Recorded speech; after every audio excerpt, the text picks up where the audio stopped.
आज हम लोग बात करेंगे जेएसएससी सीजीएल के इम्पॉर्टेंट अपडेट जो jssc.nic.in में आई है, एक्सप्रेशन ऑफ इंटरेस्ट। इस वीडियो में हम लोग समझेंगे कि क्या एजेंसीज एग्जाम लेने में समर्थ है, क्या जेएसएससी सीजीएल एग्जाम अपने तय डेट पर होगा, क्या कुछ लिखा हुआ है ये एक्सप्रेशन ऑफ इंटरेस्ट में। आइए समझते हैं अच्छे से पूरे डिटेल में, आसान भाषा में, और लास्ट में बताएंगे इस पीडीएफ एक्सप्रेशन ऑफ इंटरेस्ट का कंक्लूजन। मगर दोस्तों, वीडियो स्टार्ट करने से पहले अगर आपने अभी तक इस चैनल को सब्सक्राइब नहीं किया है तो जल्दी से कर दें। चलिए शुरू करते हैं। Jharkhand staff selection commission Ranchi एक स्टैट्यूटरी बॉडी है जो Jharkhand staff selection commission act 2008 के तहत बनाई गई है, जो समय समय पर अमेंडमेंट हुआ है। इसको सरकारी नौकरियों के लिए ग्रुप बी नॉन गेजेटेड और group C general technical non technical post में सुटेबल कैंडिडेट को सेलेक्ट करने का काम दिया गया है। अपने एग्जामिनेशन प्रोसेस को बाहरी एजेंसीज को आउटसोर्स कराता है, जिसमें एडवर्टाइजमेंट और प्रोस्पेक्टस डिज़ाइन से लेकर एप्लीकेशन फॉर्म का फॉर्मेटिंग, एग्जामिनेशन कंडक्ट कराना और merit based final result publish कराना शामिल है। अब कमीशन को लगता है कि अगले एक साल में होने वाले बहुत से एग्जामिनेशन के लिए और एजेंसीज को इम्पैनल कराना जरूरी है। यहाँ इम्पैनल मतलब है दोस्तों सूची में सम्मिलित करना। आप देख सकते हैं इसमें ये लोग बताने की कोशिश कर रहे हैं कि जेएसएससी कमीशन ही सभी चीज़ों के लिए रिस्पॉन्सिबल है। ये आगे की और लाइन पढ़ते हैं। इसी कारण से Jharkhand staff selection commission Ranchi reputed institutions, companies, organisations जो यहाँ एजेंसीज के रूप में रेफर होंगे, एक्सप्रेशन ऑफ इंटरेस्ट इनवाइट कर रहा है, जो कि ऑलरेडी कमीशन के साथ पैनल्ड नहीं है।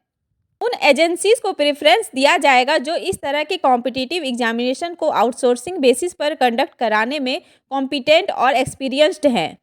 यहाँ ये लोग बता रहे हैं कि वो लोग एजेंसीज ढूंढ रहे हैं जो जेएसएससी के सभी कॉम्पिटिटिव एग्जाम को ले सके।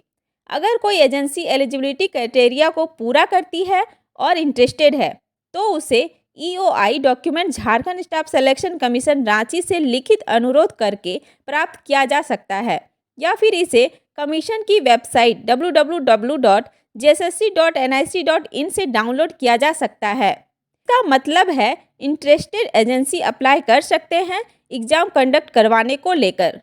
अब दोस्तों मैं बताऊंगी कि जेएसएससी कौन कौन से एग्जाम का टेंडर दे रहा है। झारखंड स्टाफ सिलेक्शन कमीशन जो रांची में अपना मुख्यालय है, एक स्टैट्यूटरी बॉडी है जो Jharkhand staff selection commission act 2008 के तहत बनाई गई है। इसको ये जिम्मेदारी दी गई है कि साल में कई कॉम्पिटिटिव एग्जामिनेशन कंडक्ट करे, जैसे कि combined graduate level examination, combined higher secondary 10+2 level examination, combined diploma level examination, combined matric 10th level examination, recruitment examination for constable, sub inspector and assistant sub inspector in Jharkhand police and excise department, recruitment examination of graduate and post graduate teachers.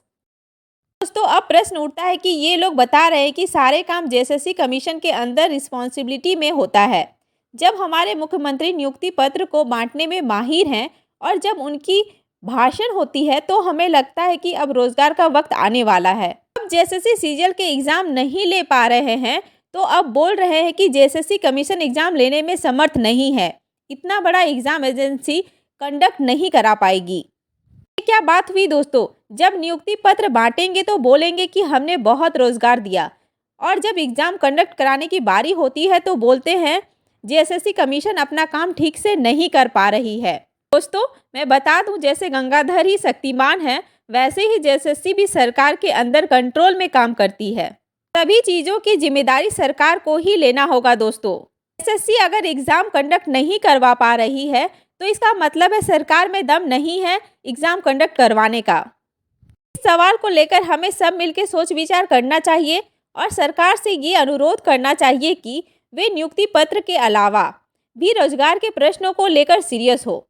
हमारे युवाओं का भविष्य इस पर ही निर्भर करता है और इसलिए हमें एक संवेदनशील और सकारात्मक दृष्टि से इस मुद्दे पर विचार करना होगा दोस्तों।